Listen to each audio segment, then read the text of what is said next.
додситони ноҳияи восеъ пас аз нашри матлабе дар сомонаи радиои озодӣ нисбати муфаттиши шуъбаи корҳои дохилаи ин ноҳия аз рӯи моддаи ба худкушӣ расонидан парвандаи ҷиноӣ боз карда тафтишотро шурӯъ намуд.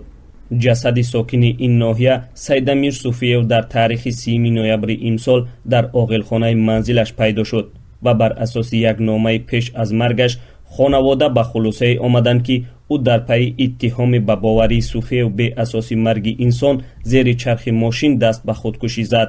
рӯзи 6 декабр дар вебсайти радиои озодӣ гузориши видеои муфассал аз фоҷиаи сарнафишти Суфиев гузориш нашр шуд.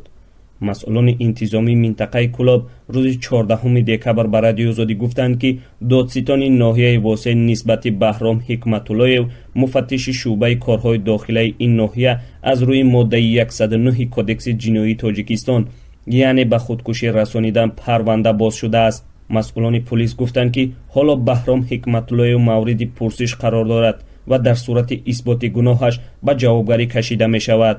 худи Баҳром Ҳикматуллоев рӯзи 14 декабр омода нашуд ин таҳаввулотро шаҳр диҳад ва ҳангоми талоши суҳбати телефонии хабарнигори радиои озодӣ телефонро қатъ кард. ҳамчунин мақомоти тафтишотӣ бархе аз кормандони интизомии ноҳияи Данғараро низ мавриди пурсиш қарор доранд. ин тасмим ба мушкилоти хонаводагии яке аз духтарони Сайдамир Суфиев дар ноҳияи Данғара рабт мегирад ки ба гуфтаи хешовандонаш мавриди латукуб ва озори шавҳар қарор дошт. вақте духтари Суфиев аз хонаи шавҳараш фирор мекунад, пулиси ноҳияи Данғара ба Сайдамир Суфиев занг зада мегӯяд ки духтарашро гирифта биёрад. хешовандони Суфиев мегӯянд эҳтимолан шуъбаи умури дохилаи восеъ мехоҳад тамоми ҷузъиёти мушкилӣ пеш аз марги ин марди 53 соларо бисанҷад.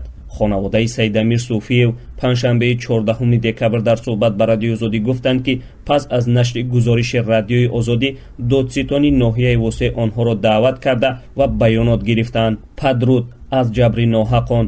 ин порае аз номи 8 саҳифагии Сайдамир Суфиев, сокини 53 солаи деҳаи Заркамари ноҳияи восеъ аст ки қабл аз худкушӣ иншо кардааст.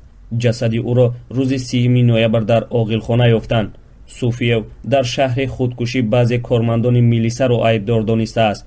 ӯ навиштааст ки кормандони милисаи ноҳияи восеъ беасос ӯро дар марги Суҳроб Нуров, як сокини ноҳия, муттаҳам медонанд. ҷасади Суҳроб Нуров моҳи ноябр дар як кӯчаи ноҳияи восеъ пайдо шуд ва гумони аслӣ ин аст ки ин мард зери чархи мошин ба ҳалокат расидааст. Хайринисо Суфиева, хоҳари Сайдамир Суфиев, 5 декабр дар суҳбат ба радиои озодӣ гуфт рӯзи ҳалокати ин мард бародараш дар душанбе қарор дошт. аммо вай гуфт дар ҳодисаи оғози соли ҷорӣ Нуров зери чархи мошини Суфиев монда ҷароҳат бардошта буд. Хайринисо Суфиева дар суҳбат ба радиои озодӣ гуфт кормандони пулис ҳамчун гумонбари эҳтимолии садамаи маргвор боз ҳам Сайдамир Суфиевро даъват карда ба ӯ суҳбат кардаанд. ӯ афзуд аз бардошти шунидааш ки ходимони пулис тунгӯӣ кардаанд. ин зан мегӯяд бародараш қабл аз худкушӣ ба ӯ низ рӯзе дарди дил карда буд. Сайдамир Суфиев низ дар номааш ба такрор гуфтааст ки дар марги Суҳроб Нуров даст надорад.